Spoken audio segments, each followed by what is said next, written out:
여러분 안녕하십니까? 박완신 교수입니다. 오늘은 사회생활에 꼭 필요한 법학 강론 총괄 이해, 이런 주제로 여러분과 함께 말씀을 나누고자 합니다. 제가 사회생활을 해보니까 더구나 이제 국가 전문 자격사 단체에서 또 교수로 고문으로 위촉받아 강의를 하다 보니까 법률 행정 관계, 사실은 국민의 권익 보호를 위해서는 모든 국민이 법학의 각 분야를 잘 알아야 되겠다 해서 오늘은 법학 강론 총괄 이해, 이런 주제로 여러분과 함께 말씀을 나누고자 합니다. 바로 며칠 전에는 제가 법학의 이 총론적 차원에서 종교 또 도덕, 윤리 등과 관계에서 법학은 어떤 위치에 있다, 인간은 사회적 동물로서 어떻게 해야 된다, 또 질서를 어떻게 지켜야 되고, 그러려면 법이 필요하다, 그래서 최소 어떤 법을 알아야 된다 하는 것을 총론적 차원에서 제가 말씀을 드렸습니다. 오늘은 이제 법학 강론 총괄 이해, 이런 주제로 여러분께 말씀을 드리고자 합니다. 특히 오늘 제가 말씀드리고자 하는 이 주제는 유명한 그 법학 박사님이시죠. 박일경 선생님하고 또 함수용 선생님이 또 박사님이 쓴 이런 그 훌륭한 법학개론 책을 가지고 지난번에 총괄 부분 또 총론 부분 차원에서 여러분에게 말씀을 드렸습니다. 그런데 제가 왜 이 말씀을 드리냐면, 저는 이제 특히 그 전문자격사 대상으로 법률행정 강의를 하다 보니까 국민의 권익을 위해서, 또 우리 국민 스스로도 이런 걸 잘 알아야 돼서 우리 모든 국민들과 함께 나누고, 또 우리 교수님들과도 함께 나누어서 총괄적 차원에서 한번 이해를 돕기 위해서 제가 오늘 이 강의를 여러분께 하게 됐습니다. 특히 저는 이제 또 대학에 강의할 때도 사실은 제가 공직에 한 15년간 사무관 서기관으로 시작해서 이렇게 봉직을 했습니다. 특히 이제 제가 학사는 법학을 전공을 해서 법학사로 이제 사무관 서기관 시험에 이제 또 합격을 해서, 공개 채용 시험에 특히 참 합격을 해서 사무관 서기관급 이상은 서울대 행정대학원 야간부에 응시 자격을 주더라고요.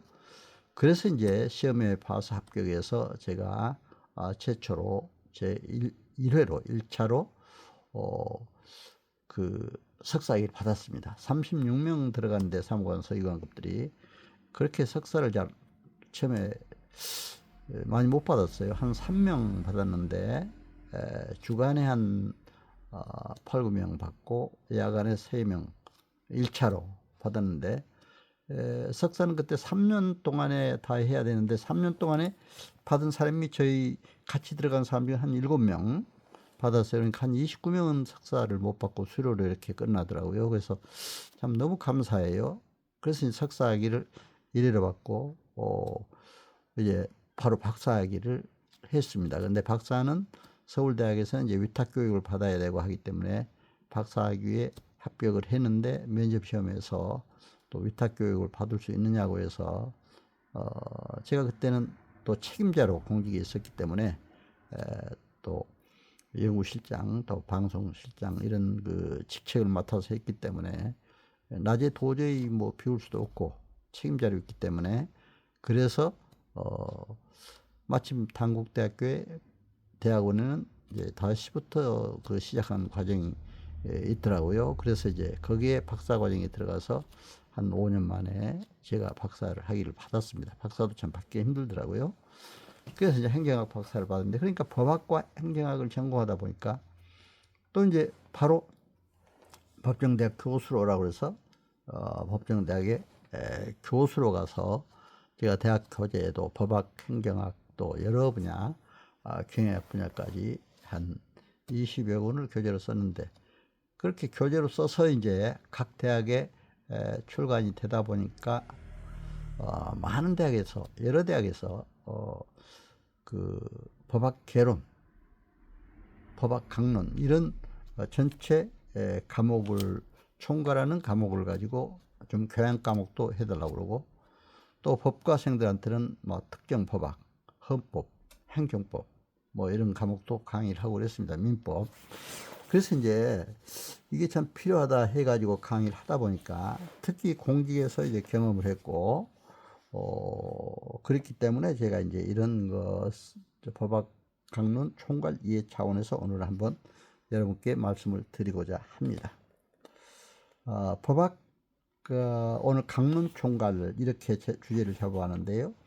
사실은 지난번에 총괄적으로 이제 법이 어떤 거다, 또 개념과 함께 또 사회생활에서 법은 질서 유지를 위해서 필요하다 이렇게 해서 말씀드렸습니다. 그런데 오늘 이제 강론 차원에서 각 법이 어떤 법들이 되게 있느냐, 또 우리가 이런 건 최소한 알아야 되거든요.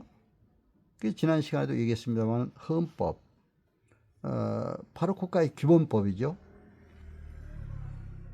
최고의 법입니다. 헌법은. 그렇기 때문에 헌법부터 이제 오늘 강론 분야에서는 헌법, 행정법, 민법, 상법, 또 형법, 소송법, 소송법에는 형사소송법, 민사소송법, 행정소송법이 있죠. 또 국제법, 사회법, 국제사법 등 여러 가지 분야의 법에 대해서 여러분들에게 간단히 주요 부분만 말씀을 드리고자 합니다. 사실은 뭐 한 학기에 저희들은 당시에 그 한 과목 뛰기도 힘들더라고요. 헌법 같은 것은 헌법 같은 정도는 이제 한 권이니까 처음에 한 학기에 다 뛰던데, 행정법이나 보통 2학기, 또 민법 같은 건 뭐 4학기, 5학기, 그렇죠? 형법도 마찬가지로. 왜냐하면은 보세요. 민법은 민법 총칙 분야가 있고, 물권법, 채권법, 친족 상속법까지 있습니다. 그리고 상법도 역시 이렇게 범위가 넓습니다. 그리고 이제 형법도 뭐 총론, 강론 분야가 있고, 그렇기 때문에 상당히 시간이 많이 걸리는데, 오늘 이게 뭐 저희가 짧은 시간에 전반적으로 다 한다는 것은 불가능하고 하기 때문에 개념적으로 중요한 거, 이 법은 우리가 국민의 권익을 위해서 꼭 알아야 되겠다 해서 제가 간단히 설명을 드리도록 이렇게 하겠습니다. 먼저 헌법은 사실은 지난번에도 제가 말씀을 드렸습니다만은 국가의 기본 조직과 작용에 관한 근본법, 또 최고의 법이다 그렇게 했습니다. 기본 조직은 뭐야? 어떤 조직이 있습니까? 입법부 조직이 있고, 행정부 조직이 있고, 사법부 조직이 있고, 그렇죠? 입법, 행정, 사법. 그 다음에 또 여러 가지 조직들 있잖아요. 지방자치 조직이라든가. 그렇기 때문에 이런 전반적인 조직에 관한 법, 작용은 그 조직에서 이제 행하는 여러 가지 업무죠. 그렇죠? 특히 국민의 권익보호, 국민의 권리보호는 어떻게 해야 되는가? 이런 국가 작용, 행정에서는 행정작용이라고 그러죠. 이런 작용이 중요한 게 있다 해서 지난번에 간단히 말씀드렸습니다. 그래서 이제 이러한 헌법 분야는 지난번에 또 말씀을 드렸기 때문에 국가의 기본 조직과 작용에 관한 법이다. 근본적으로 헌법은 국가의 기본법이기 때문에 입법, 행정, 사법 조직과 함께 국민의 기본권을 보장하는 여러 가지 규정들이 되어 있다는 것을 말씀을 드렸습니다. 그 다음에 이제 두 번째로는 행정법. 행정법이란 뭡니까? 여러분, 행정법은 뭐 행정 조직과 작용에 관한 또 기본법이죠. 그렇죠? 공법이죠. 행정법은 행정 조직, 행정 작용에 관한 그런 공법이다 이렇게 생각할 수가 있습니다. 근데 사실은 행정법이라는 이런 공법적 차원에서도 민법하고 또 될 수도 없어요. 민법도 알아야 되잖아요. 그런데 요즘에 이제 국가의 법령을 보면은 5천여 가지 국가 법령이 있습니다. 법이. 그 중에 4,600여 가지가 행정에 관한 법입니다. 그렇게 많기 때문에 이제 최근에는 행정기본법까지 나왔죠. 그렇죠? 4,600여 가지 행정에 관한 법을 총괄하는 총칙적 개념에서 행정기본법이 나왔습니다. 그래서 행정기본법에 관해서도 제가 이제 전에도 설명을 많이 드렸습니다. 그래서 이렇게 있다는 걸 여러분들이 아시고 우리가 법학 이런 전반적인 분야를 우리가 해석하고 나가는 게 좋겠다 해서 행정법 그래서 이제 행정법은 바로 뭐 간단히 말씀드리면 국가 작용의 일부분으로서 그렇죠? 입법, 사법의 관념과 함께 역사적으로 성립 발전된 바로 법입니다. 행정의 의의를 밝히는 방법에 있어서는 국가 작용의 성질을 표준으로 해서 국가 기관의 그 조직과 작용에 관한 기본법이다, 공법이다 이렇게 볼 수가 있죠. 그런데 행정기본법은 이제 그걸 총괄하는 법이다. 그래서 행정기본법에 가면은 이제 행정에 관한 원칙적인 면, 또 기본 원칙은 법치주의 원칙이다, 또 비례의 원칙이다, 평등의 원칙이다, 뭐 이런 게 다 나옵니다. 여러분들한테 제가 이제 이런 분야는 제가 강의할 때마다 말씀을 드립니다만은 이런 전반적인 그 원칙이 있고 또 이제 행정기본법과 함께 우리 특히 국민의 권익을 위해서는 민원 처리에 관한 법이라든가 행정 절차법도 중요하죠. 이런 법들도 보면 전부 목적이 바로 국민의 권익 보호에 있습니다. 그렇기 때문에 국민 권익 보호가 특히 중요한 목적이기 때문에 행정법도 중요하다 해서 제가 이제 헌법과 행정법, 공법으로서 이런 그 개념을 잠깐 말씀드렸습니다. 그러니까 이제 법에서는 이제 행정조직법이 나오고 또 행정작용에 관한 법이 나옵니다만 이것은 행정조직에 관해서는 뭐 중앙행정조직 또 지방행정조직이 있고 또 공공조직들이 있습니다. 이러니까 여러분들이 참고로 이렇게 아시고 나가면 되고요. 또 이제 행정법과 관련해서 다음에 소송법이 나오지만 행정에 관한 모든 분쟁 사건, 위법 부당한 사건은 행정심판을 통해서도 해결을 하고 또 행정소송을 통해서도 해결하는 이런 개념이 있다는 것을 여러분들이 아시면 됩니다. 그렇기 때문에 행정법원이 또 따로 있어요. 지금 서울에도 양재동에 가면 행정법원이 따로 있습니다. 그런데 행정심판은 이제 보통 위법 부당한 행정청의 처분이 있을 때는 행정심판을 통해서 구제도 하고 행정소송을 통해서 구제가 됩니다. 그러나 행정심판은 이제 부당한 사건이 중심이 되겠죠. 그래서 이제 이런 사건들에 대해서는 행정심판을 예를 들면 구청에서 어떤 행정처분을 받았다, 영업정지처분을 받았다 하면은 서울시 행정심판위원회 행정심판을 제기하게 됩니다. 그렇게 해서 행정심판을 제기해서 이제 인용재결을 받거나 인용재결, 심판에서는 인용재결이라고 그러죠. 인용재결은 승소한 거나 마찬가지입니다. 소송에서는 이렇게 된 걸 인용재결이라고 그러고 기각재결, 바로 패소하는 거나 마찬가지죠. 이런 재결이 있다는 걸 여러분들이 아시고 저도 실질적으로 행정심판도 해봤습니다만은 영업정지당한 또 업무정지당한 이런 사건들에 대해서 제가 인용재결을 받아서 그렇게 국민들이 정말 영업정지나 업무정지를 당하면 얼마나 기분이 참 상하겠습니까? 그렇게 인용재결을 받아주니까 그렇게 좋아하는 그런 모습들을 볼 수가 있었습니다. 그러니까 국민의 권익을 위해서 굉장히 중요하죠. 그래서 행정심판을 통해서. 그러나 이제 행정청의 이런 그 부당한 처분, 위법 부당한 처분에 대해서는 행정심판을 먼저 해도 좋고 바로 행정소송으로도 갈 수가 있습니다.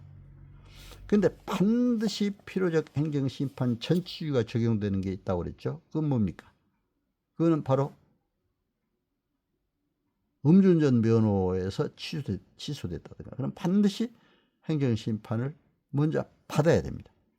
공무원 징계 문제, 노동관계, 노무관계 문제, 또 세무관계, 국세관계 이런 문제들은 반드시 먼저 행정심판을 거쳐야 된다. 이렇게 규정이 되어 있습니다. 필요적 행정심판 전치주의가 적용된다 이거죠. 그래서 저도 이제 실질적으로 그런 업무들을 하다 보니까 이런 경험을 여러분들에게 잠깐 말씀을 드렸습니다.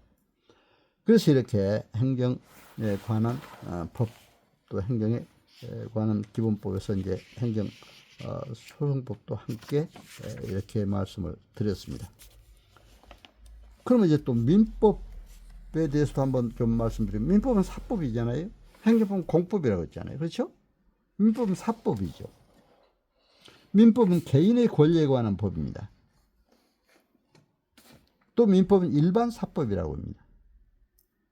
일반 사법, 또 실체법적 성격을 가지고 있습니다. 이 다음에 민사소송법이 소송법은 나오죠. 민사소송법은 절차법입니다. 절차상. 근데 요즘은 이제 행정기본법이 나와가지고 아주 좀 더 행정에 관한 모든 총괄하는 법이 이제 이렇게 행정기본법에서 정해지고 있으니까 좀 더 이제 합리적으로 잘 되도록 되어 있습니다. 민법에서도 제가 이제 보니까 행정에 관한 법에서도 민법이 많이 준용이 되는 경우가 있어요. 예를 들면 민법 제2조에 신성실의 원칙이 나오잖아요. 행정에 관한 모든 윤리 규정, 제가 이제 직업 윤리에 대한 교육도 전문 자격사 대상으로 해봤습니다. 제가 원래 국민윤리라는 책도 썼습니다. 윤리관계. 거기에서 이제 윤리 철학적인 문제는 다른 교수들이 썼습니다만, 저도 이제 철학을 공부도 했습니다만, 그러나 법학적인 측면, 그쪽에서는 전부 제가 이제 써서 이렇게 함께 공교로 발행도 했습니다. 윤리에 관한 책도. 그렇기 때문에 제가 압니다. 윤리에서도 반드시 정말 법적인 이런 문제에 있어서도 잘 처리해야 되는 그런 것이 있다 해서 여러분들에게 잠깐 말씀을 드렸습니다. 행정행위에는 또 민법과 좀 차이가 있는 게 권력적 단독행위라고 그러죠. 권력기관, 행정기관의 권력적 단독행위입니다. 행정행위는. 그런데 민법은 법률행위 중에 단독행위, 계약, 합동행위가 있습니다. 민법상 법률행위를 알아야 또 행정행위를 알 수가 있어요. 법률행위란 뭡니까? 일정한 법률 효과의 발생을 목적으로 하는 한 개 또는 수개의 의사표시를 불가결의 요소로 하는 법률 요건을 법률행위라고 합니다. 그래서 이러한 법률행위를 알아야 우리가 행정행위도 알 수가 있다.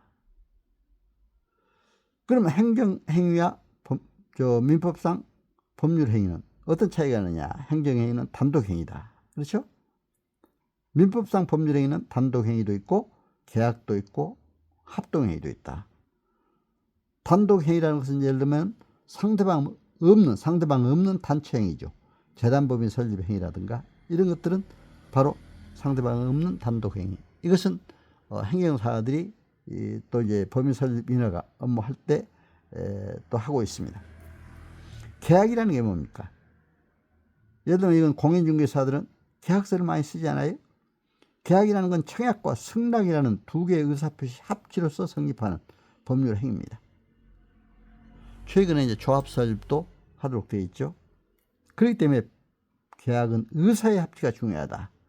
청약과 승낙이라는 두 개의 의사표시. 합동행위가 있죠. 공동 목적을 위하여 평행적, 구심적 방향을 같이 하는 두 개 이상 의사표시의 합치로 성립하는 법률행위입니다. 민법상 법인의 설립행위, 행정관청의 허가를 얻어서 법인 설립을 하도록 되어 있습니다. 여기에서 상법과 차이가 있죠. 상법은 뭡니까?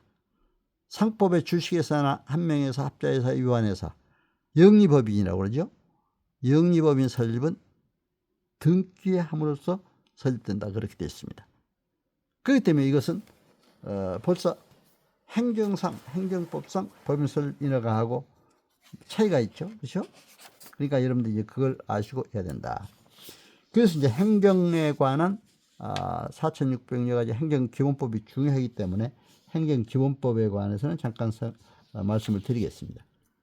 행정기본법, 이것은 2021년 3월 23일 제정이 되었습니다. 1조의 목적, 1조의 공포한 날로부터 시행한다. 다만 부칙 1조의 그 공포한 날로 시행한다고 그랬죠.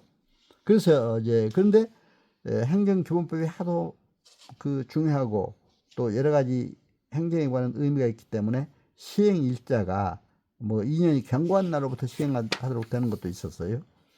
그리고 이제 행정법의 기본 원칙에서 중요한 것은 아까도 간단히 말씀드렸습니다만은 법치행정의 원칙, 법치행정의 원칙 이 중요하죠.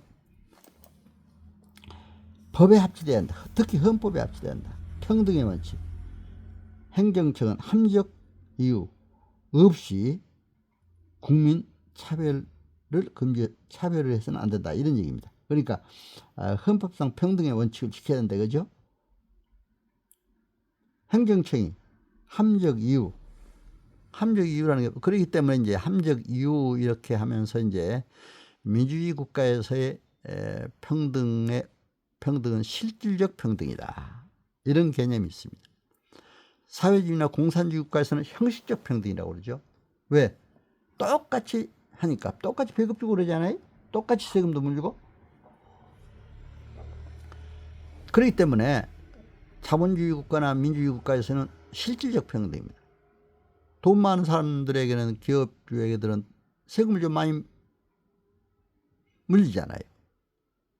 수입이 적은 사람은 세금 적지 않아요. 그럼 남자 여자의 병역 의무만 하더라도 남자는 뭡니까? 의무적으로 영장이 나오면 군대 가야 되잖아요. 그러나 여자는 어떻게 됩니까? 의무적으로 가는 거 아니잖아요. 지원제잖아요. 그렇다고 남녀가 차등이 있다는 건 아니잖아요. 그렇죠? 그렇기 때문에 이런 것도 우리가 알아야 된다. 차별금지. 또 행정의 자기구속의 원칙. 행정청은 동일사항에 대해서 동일 결정을 원칙을 가지고 해야 됩니다. 동일사항에 대해서. 예를 들면 똑같이 행정관청에 법인 설립 인허가 신청을 했는데 똑같은 조건인데 어떤 A라는 사람에게는 법인 설립 인허가를 해주고 B라는 사람에게는 안 해줬다. 그건 행정 원칙에 어긋난 거죠. 그렇죠? 자기 구속의 원칙에 어긋난다고 볼 수가 있습니다. 비례의 원칙. 공익사익 비례의 원칙을 중심으로 생각해 보면 됩니다. 예를 들면 고속도로를 개설할 때 공익에는 굉장히 유익하지 않아요? 그런데 거기서 개인 토지를 수용을 했을 때 공익에 유익한 만큼 토지도 그만큼 보상해야 된다. 비례의 원칙에 따라서 해야 한다. 이겁니다. 성실 의무, 권한남용 금지의 원칙, 민법 제2조의 신성실의 원칙. 이것은 어느 법에나 적용되겠습니다. 행정법에 적용됩니다.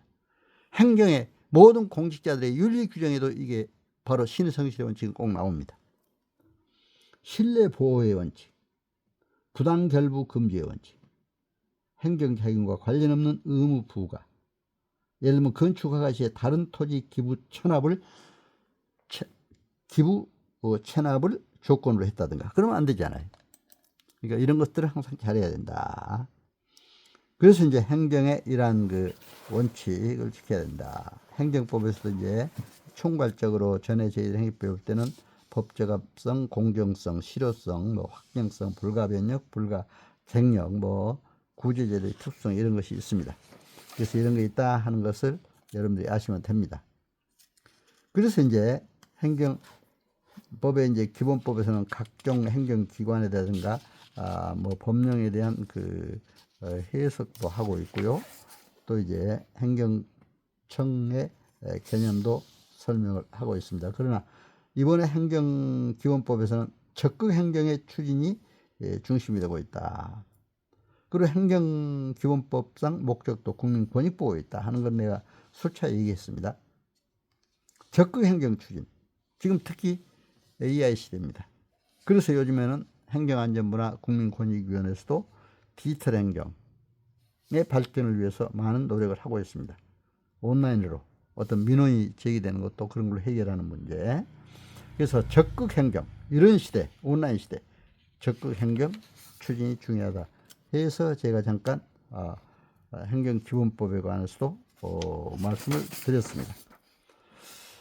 그리고 이제 이러한 그 행정법과 또 이제 민법, 또 이제 민법에도 뭐 물권법, 채권법, 진족상수법까지 있습니다. 그러나 이제 물권법은 물권에 관한 여러 가지 등기는 어떻게 해야 되고 뭐 그런 문제가 있고, 또 이제 채권은 이제 그 채권, 채무관계, 친족상속은 친족관계, 또 상속제도는 어떻게 되느냐, 이런 관계가 전부 규정이 되어 있죠. 그래서 이제 민법도 이 정도는 여러분들이 아셔야 된다 해서 말씀드립니다. 그리고 아까 이제 상법에 대해서도 잠깐 말씀드렸습니다만, 민법은 예를 들면 법인 하나만에도 차이가 있잖아요. 민법에서는 비영리 법인이나 공익법인, 설립 인허가는 민법상 법인입니다. 그래서 이것은 행정사들이 이 업무를 주로 이제 하고 있죠. 그러나 상법상 영리법인, 주식회사나 한 명의 합자회사는 어떻게 됐습니까? 등기함으로 설립한다 이렇게 돼 있잖아요. 행정상 법인, 공익법인이나 비영리법인은 행정관청에 허가를 얻어서 설립된다 이렇게 돼 있잖아요. 그렇기 때문에 행정사들이 해야 될 일이고, 등기함으로 설립한다 하니까 이제 여기는 법무사나 변호사, 또 법조인들이 주로 이제 법무팀에서 회사 설립할 때 법무팀들을 모여가지고 하고 있는 것을 볼 수가 있습니다. 이 상법 하면 독립된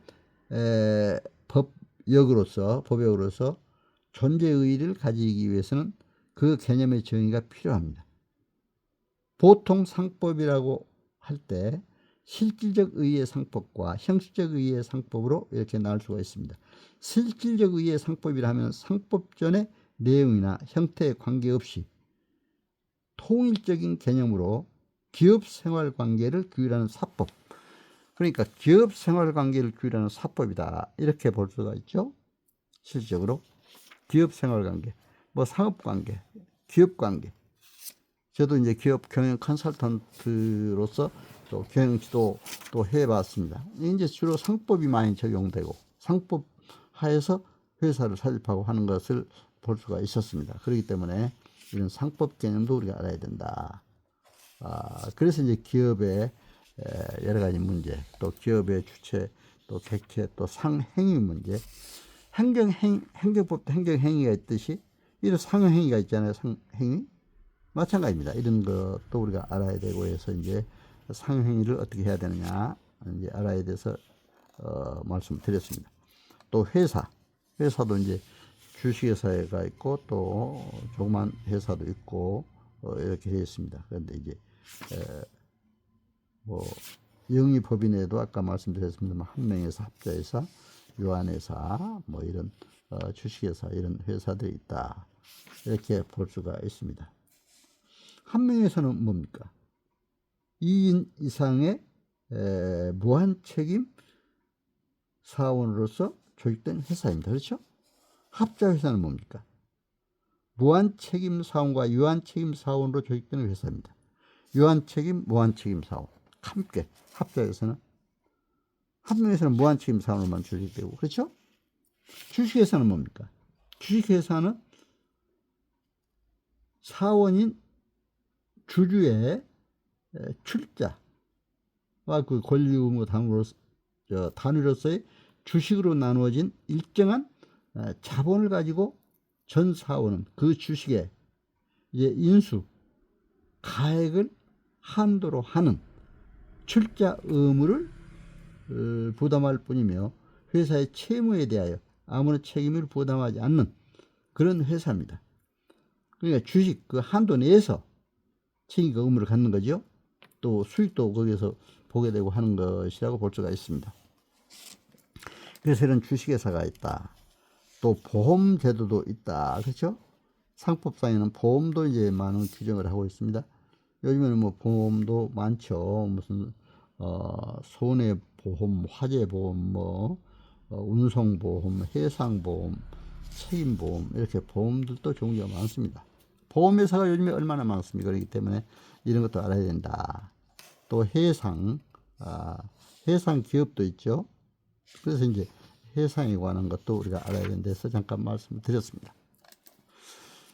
그 다음에 형법도 알아야 되더라고요. 우리가 꼭 왜냐하면은 제가 이제 그 국가 전문자격사 대상으로 강의할 때도 보니까 형사상의 어떤 처벌을 받을 때 예를 든다면은 아까 전문자격사가 업무정지 처분을 받았다. 6개월 업무정지 처분을 받을 때는 형사벌과 함께 받게 됩니다. 벌금형까지 받게 되는데 그게 그렇게 되니까 형사벌까지 겸하게 되니까 이게 검찰까지 고발이 돼요.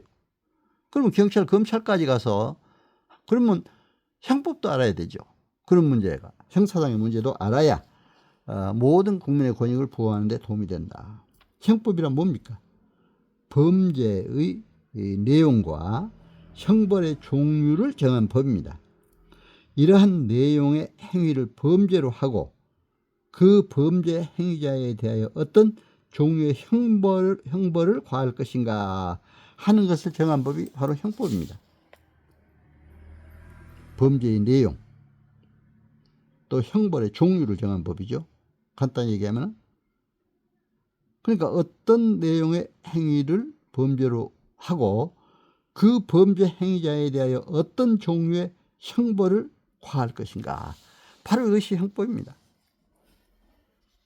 요즘에는 뭐 죄도 하도 많아서 죄 짓는 사람들이 참 많이 나오고 그렇습니다. 요즘에는 뭐 특히 폭력 행위가 많아가지고 뭐 남을 때리고 심지어는 뭐 사랑하는 사람들까지도 때리고 뭐 상처 주고 심지어는 참 사상에까지 이르게 하는 너무나 안타까운 일도 많이 보게 됩니다. 이러한 때 그러한 사람에 대해서 죄를 지었을 때 어떤 형벌을 줄 것인가 쉽게 얘기하면 바로 그겁니다. 그래서 이러한 그 형법에 이런 그 여러 가지 개념상의 문제를 얘기했습니다만 형법에서는 특히 죄형 법정주의가 아주 중요한 의미로 대두되고 있습니다. 죄형 법정주의란 뭡니까? 죄형 법정주의는 근대적 형벌 제도를 지배하여 온 원칙으로서 법률이 없으면 범죄도 없고 또한 형벌도 없다. 그 얘기죠.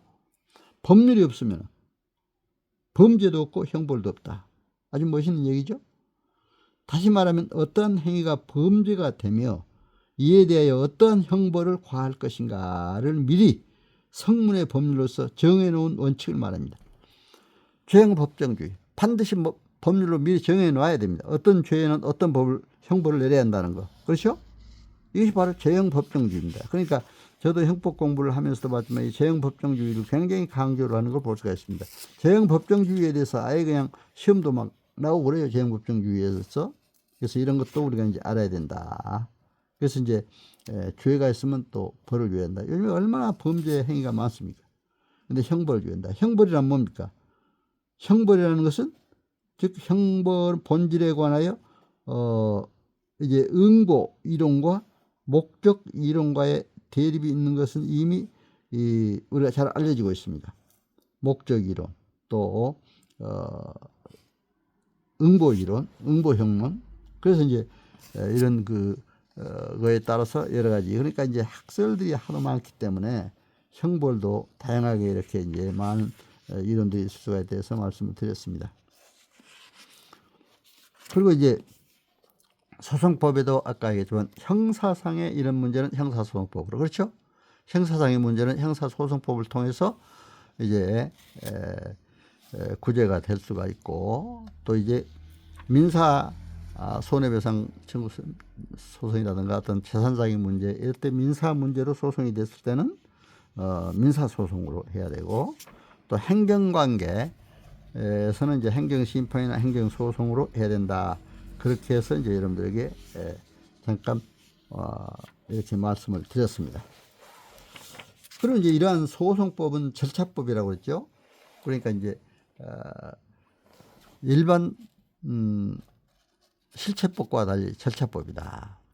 그래서 이제 실체법과 절차법의 차이가 있다. 그래서 말씀을 드렸습니다. 그 다음에 이제 국제법에 대해서 우리가 요즘에 국제화 시대이기 때문에 국제법도 좀 알아야 되겠더라고요.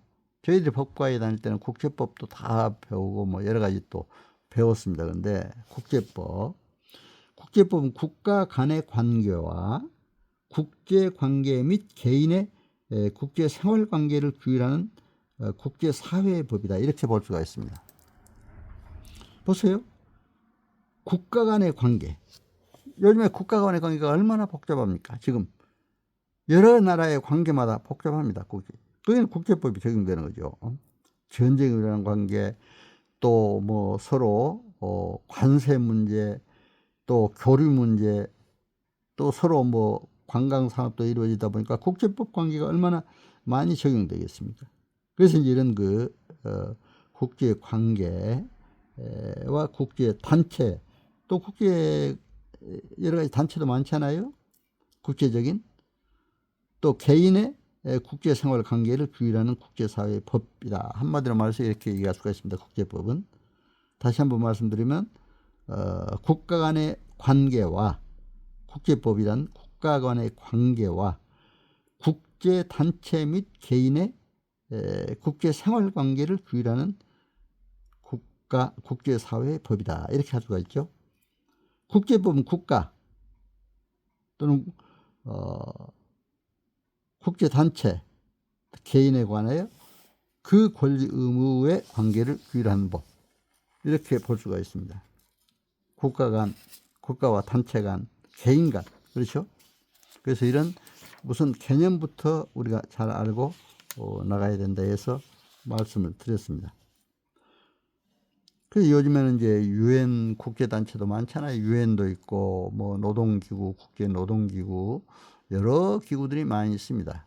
그래도 이제 그렇기 때문에 이런 것도 알아야, 그러니까 국제뿐만 해도 뭐 알아보려면 요즘에 국제화 시대이고 국제화 시대라고 그러잖아요. 더구나 AI가 세계를 지금 아주 휩쓸고 있습니다. 이런 시대 국제법도 잘 알고 해야 된다. 그래서 잠깐 말씀을 드렸습니다.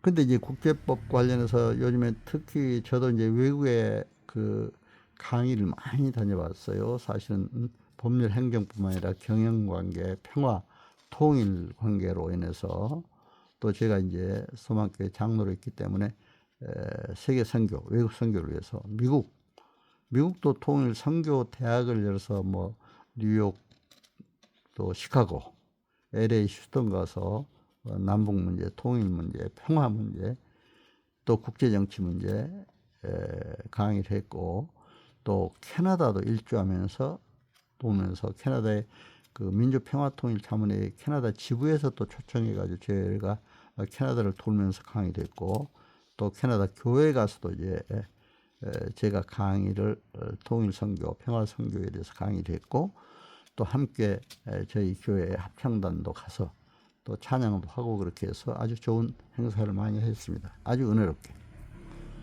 그리고 이제 중국에도 우리가 중국 처음에 교류가 이루어지면서 아주 우리나라와 가까이 상호 교류가 이루어지면서 중국의 20개 성을 순회하면서 경영 전략에 대한 강의를 제가 했습니다.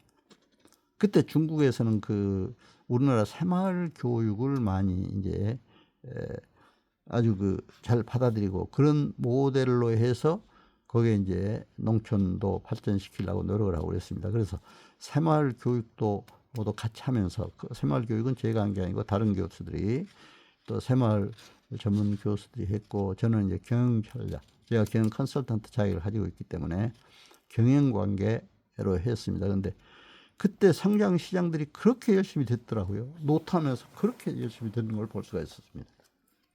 그래서 요즘에 중국이 이제 미국 다음으로 아주 선진국으로 지금 도약하고 있는 걸 볼 수가 있습니다. 그런데 저는 그래요. 사회주의, 공산주의를 지키다 보면 그건 경제가 참 발전하기가 힘듭니다. 자본주의 시장 경제 체제에서 자유롭게 모든 걸 움직여야 된다. 저는 그렇게 생각합니다. 또 경영 컨설팅도 마찬가지로 강의하면서 제가 그런 주장도 많이 하고 이렇게 강의를 했습니다만은 돼야 된다.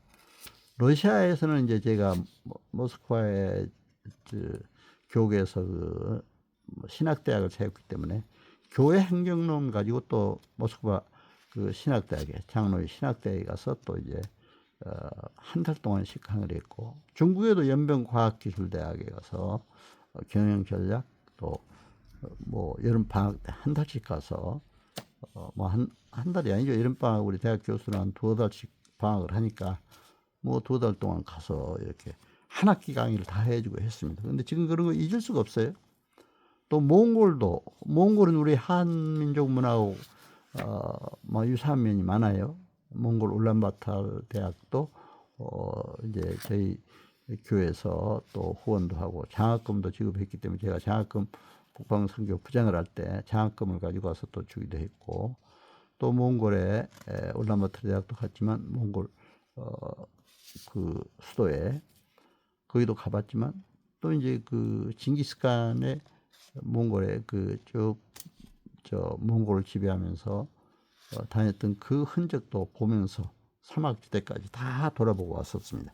너무 아주 계엘에서 함께 잠도 자고 몽골인들과 같이 이렇게 대화도 많이 했는데 너무 지금 잊을 수가 없어요. 몽골도 이렇게 가서 했다. 또 동남아 일대를 쭉 다니면서 했습니다. 대만도 창영대학에 초청을 해가지고 대학에 가서 또 강의를 오래 했고, 또 거기 국방성에서 제가 공직에 있을 때는 그 국방부 그 유명한 분이 있어요.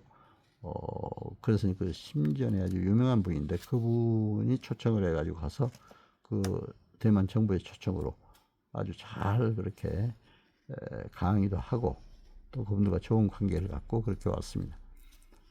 뭐 태국, 베트남, 캄보디아 뭐 쭉 다니면서도 이제 강의도 하고 이렇게 하고 왔고, 동남아뿐만 아니라 이제 그 아프리카, 중동 아프리카 지역도 가서 이제 강의도 했고, 또 이제 특히 유럽 지역은 아주 제가 충남 지역에, 충청 지역에 그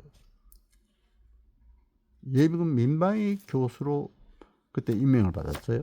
충청 지역 전반적으로 다 돌아다니면서 이제 강의를 했는데, 그때 당시에 충청 지역에서 이제 유럽 지역에 또 한 달 동안, 거의 한 달이죠, 우리 교수들을 보내주더라고요. 가서 이제 실질적으로 그 민방위 예비군 교육을 어떻게 하나 그쪽 지역에 전부 알아가지고 저희를 또 강의도 하고 그쪽과 함께 세미나도 하고, 그렇게 해서 이제 유럽 지역 전 지역을 다니면서 그 함께 그렇게 강의도 하고 함께 세미나도 하고 해서 또 우리나라에 와서 적용할 건 적용하고 또 적용하지 않을 것은 안 하더라도 아주 그렇게 발전시키는 그런 모습이 있었습니다. 너무 지금 생각하면 잊을 수가 없어요. 세계. 그러니까 국제화 시대.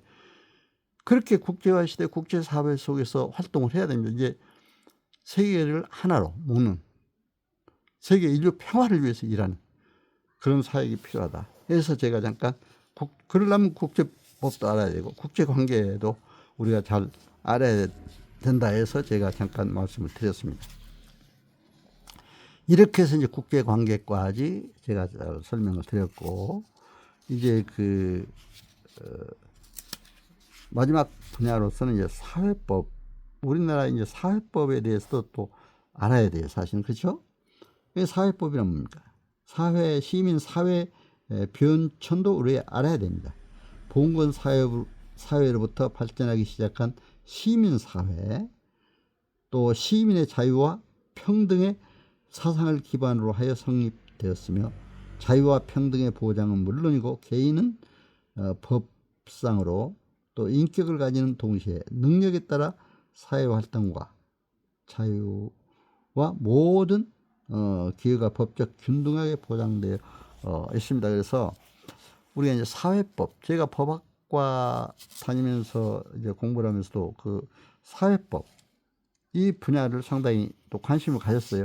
특히 거기에 사회법 가운데서 특히 이제 노동법. 그래서 제가 이제 사법고시 공부할 때는 꼭 노동법, 사회법 이 분야를 또 선택 과목으로 해서 또 많이 공부해 봤습니다. 행정공무원 시험이라든가 상급 공무원, 그러니까 이제 사무관을 할 때도 이 노동법을 해봤는데 제가 노동법을 상당히 좋아했어요. 왜냐하면 노동자들에 대한 권익보호를 어떻게 해야 될 것인가 그게 관심이 있었기 때문에. 그래서 노동법이라 하면 뭡니까? 노동법이라 하면 그 대상 면에서는 자본주의 사회에 있어서의 종속 노동법 관계를 규율하는 법이며, 법 이념에서 볼 때는 근로자의 생존을 목적으로 하는 법이다. 이렇게 근로자의 생존을 목적으로 하는 법이다. 그러니까 지금 자본주의 사회의 법이기도 하지만 근로자의 생존을 중심으로 하는 법이다. 그래서 근로기준법이 있잖아요. 이 근로기준법이 상당히 참 노동자들을 보호하는 데 중요한 법이 되고 있습니다. 지금. 그래서 근로기준법. 그래서 이제 근로기준법에 대해서 그때 특히 많이 공부를 했는데 지금도 근로자들이 근로기준법에 대해서 상당히 관심을 갖고 많이 하고 있습니다. 근로기준법입니까? 근로자의 경제적, 사회적 지위를 일정 수준까지 향상시키고 그들을 보호하기 위하여 개정된 근로관계법 중에 기본법의 하나이다. 이렇게 설명할 수가 있습니다. 자본주의 사회에 있어서의 근로자와 사용자 간의 계약 자유의 방임은 경제적 약자인 근로자들에게 불리한 계약에 의하여 고용될 수밖에 없는 결과가 된다고 볼 수가 있습니다. 그래서 되게 사용자에게 근로자들은 우선 소속됐기 때문에 약하지 않아요. 그렇기 때문에 근로기준법이 생겼다.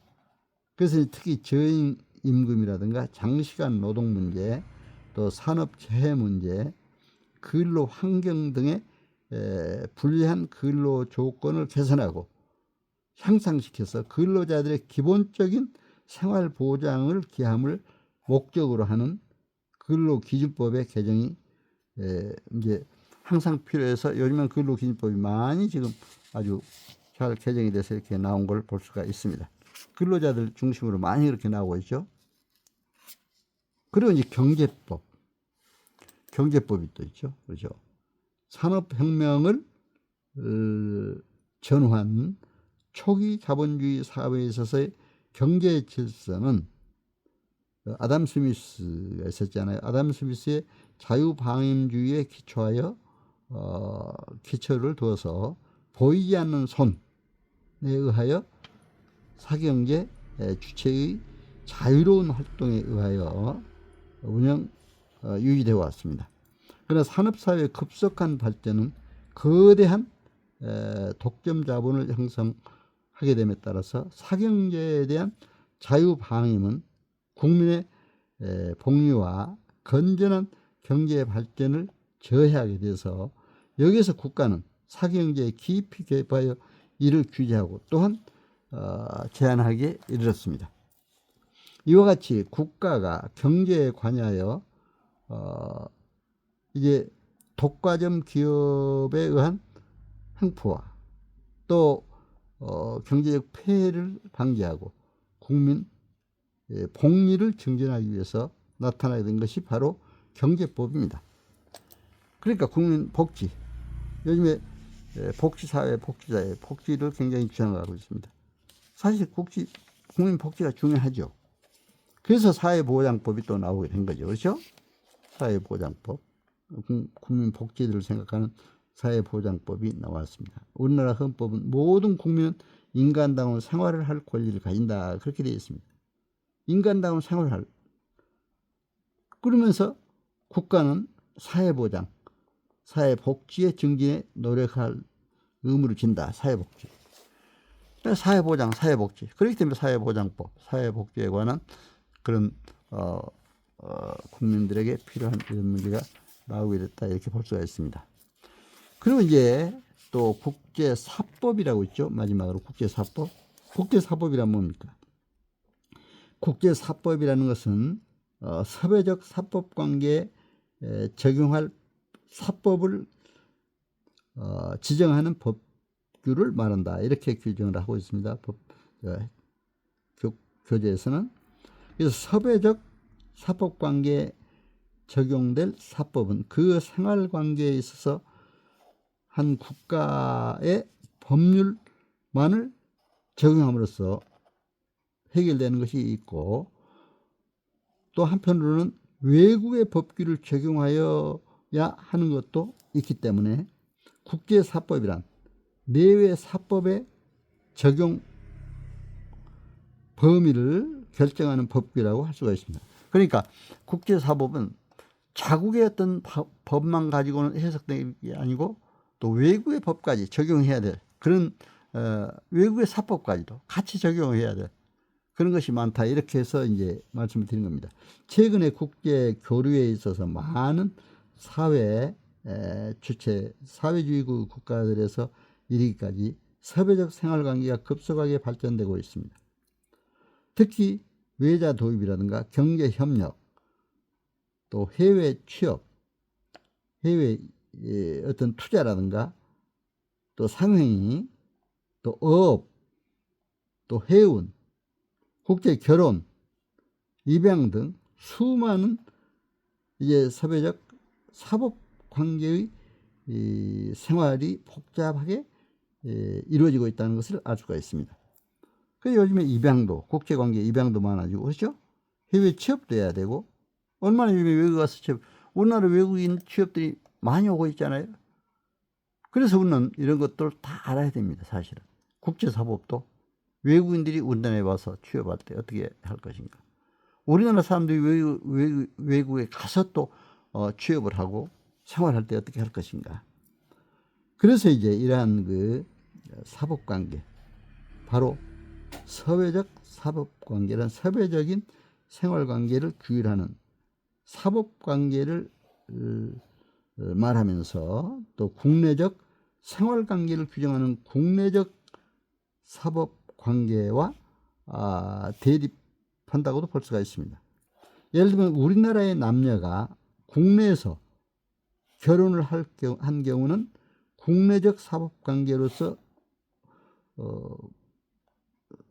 국내적 사법관계에서 단순하게 국내법만을 적용해야 됩니다. 그렇죠? 우리나라 사람이 우리나라에 살 때는 국내의 어떤 그 민법상, 호적상 그런 법에 따라서 이렇게 하게 되잖아요. 그러나 만약에 미국 남자와 영국 여자가 우리나라에서 결혼할 경우는 어떻게 되겠습니까? 사회적 사법관계인 것입니다. 사회적. 미국 남자와 영국 여자가 우리나라에 와서 결혼했다. 사회적 사법관계가 되는 것이죠. 이러한 사회적 사법관계에 적용해야 할 법을 지정하는 것이 바로 국제사법입니다. 그러니까 이러한 사회적 사법, 예를 들면 미국 남자가 영국 여자와 우리나라에 와서 결혼했을 때 그쪽 법도 자기들끼리도 어떤 그 법 적용도 돼야 되지만 우리나라 법도 적용돼야 되잖아요. 그래서 이런 사회적 국제사법, 이와 같이 국제사법은 사회적 사법관계에서 그 관계, 국가들 간의 사법 규정이 서로 저촉되는 경우에 어느 나라의 법 규정 하나를 택하여 그 법률 관계에 적용하게 되는데 그 법 규범을 준거법이라고 이렇게 합니다. 준거법. 그러니까 미국 남자가 영국 여자 결혼할 때 우리나라에 와서 결혼할 때 우리나라 법을 적용했다 했을 때 준거법이 되는 것이죠. 그렇죠? 준거법. 그 적용한 법은 바로 준거법이다. 이렇게 해서 참 그러니까 우리가 국제법도 알아야지만 또 국제사법도 알아야 되고 국제관계. 그렇죠? 법이라는 게 다양하잖아요. 그래서 오늘 여러분과 함께 이렇게 그 얘기를 나누다 보니까 벌써 1시간이 다 돼갑니다. 여러분 오늘 정말 여러분들에게 헌법부터 행정법, 행정기본법, 민법, 또 상법, 형법, 각종 소송법, 행정에 관해서는 행정소송법, 또 행정심판에 관한 법, 또 형법에 형사상의 어떤 문제가 있을 때는 형사소송법, 민사상의 문제가 있을 때는 민사소송법, 이런 것도 다 살펴봤습니다. 그리고 이제 상법상의 문제, 특히 이제 비교했잖아요. 민법상 법인은 공익법인, 비영리법인이기 때문에 그것은 행정관청의 허가를 얻어서 성립을 한다. 그래서 이것은 행정관청의 허가를 얻는 것은 행정사들의 업무로서 행정사가 지금 국가 전문 자격사로서 상당히 숫자가 많습니다. 한 40여만이 지금 넘어가고 있습니다. 처음에는 이제 공직자들도 이제 줬지만 요즘에 주로 이제 시험을 봐서 합격을 해서 이제 많이 또 들어오고 있습니다. 그리고 또 이제 그 뭐 상법상 법인은 이제 법무법인에서나 또 등기를 함으로써 성립한다 했기 때문에 다 법에 그렇게 규정이 되어 있어요. 그러니까 그렇게 된다. 이런 것 말씀드렸습니다. 그리고 이제 형사소송, 민사소송, 뭐 소송법, 또 국제법, 또 국제사법까지 해서 오늘 총괄적으로 법학 강론 분야에서 여러 가지 법을 다 여러분에게 정말 총괄적으로 말씀을 드렸습니다. 일일이 이걸 설명을 하려면은 뭐 4년 동안 해도 다 못하잖아요. 4년 이제 대학에서. 그렇죠? 저도 대학 다닐 때 보면 뭐 4년 동안 배워도 교재도 어느 땐 처음에 1, 2학년 때는 다 뒤에 부분까지 뛰지 못하고 중간쯤 끝나다가 망한 과목도 있더라고요. 그러니까 그렇게 교수님들이 열심히 한다고 그래도 법학이라는 게 상당히 복잡해요. 또 여러 가지 법들이 많기 때문에 그래서 우리 인간 사회생활 속에서 필요하기 때문에 아리스토텔레스가 인간은 사회적 동물이라고 그랬잖아요. 사회적 동물, 사회 속에서 우리가 어떻게 질서를 잘 지키느냐. 그래서 법이 필요하다. 그러나 저는 그렇습니다. 제가 교회 장로로서 이렇게 섬기고 있기 때문에 법도 중요하지만 더 앞서서 서로 진실하고 서로 섬기고 서로 사랑하는 그런 관계가 행복을 창출할 수 있고 아름다운 세상을 열어갈 수가 있다. 그래서 저는 그렇습니다. 제가 이제 문학 활동을 통해서도 많은 작품을 써서 이제 그림금강산 작곡하신 분이 제 시를 보고 한 12곡을 작곡을 해주시고 비둘기집 작곡한 분이 한 3곡 그리고 나머지 가요 하신 분이 한 3곡에서 지금 17곡, 18곡 이렇게 지금 불려나가고 있습니다. 저작권, 음악 저작권 옆에도 등록이 되어 있습니다. 그런데 거기서 다 저는 그런 내용을 많이 하고 있습니다. 어떻게 하면 인간이 행복하게 잘 살 수 있을까?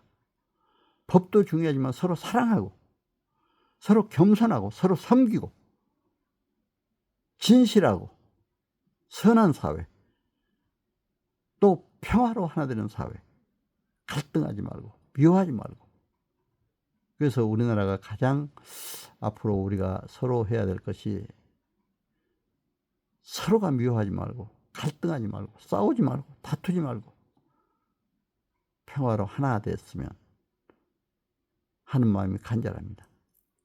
그래서 정말 세계 유일한 분단국인 민족의 통일로까지 이어지는 그런 날이 속히 왔으면 하는 마음 간절합니다. 저는 그렇게 해서 계속 우리나라가 평화로운 나라, 행복한 나라, 세계에서 가장 정말 행복한 나라, 평화로운 나라가 되기를 간절히 기원합니다. 사실 우리나라가 현재 세계 10위권 내 국가로 우뚝 섰습니다. 한류 문화는 세계적인 수준입니다. 개인적으로 볼 때는 다 똑똑하고 좋습니다. 그러나 우리가 좀 아쉬운 것은 갈등률이 좀 많다는 거. 빨리 이 갈등을 없애고 하나로 평화로 통일되는 평화로 하나 되는 그런 역사가 빨리 오기를 기원하는 마음 간절합니다. 그렇게 해서 아름다운 세상을 여는 꽃피는 대한민국 꽃의 향기가 짙어서 세계 속에 꽃의 향기를 뿌리며 살아가는 우리 대한민국 되기를 간절히 기원합니다. 여러분 오늘 제가 법학 강론 총괄 이런 주제로 여러분에게 말씀을 드렸습니다. 여러분 가정과 하시는 모든 사역 위에 크신 축복이 넘치시기를 기원합니다. 2025년 며칠이 남지 않았습니다. 2025년 바른 결산을 하시고 2026년 새해에는 더욱더 형통함의 복이 충만하시기를 간절히 기원합니다. 여러분 오늘 저와 함께 법학 강론 총괄리에 시간을 같이 해주셔서 감사를 드립니다. 감사합니다.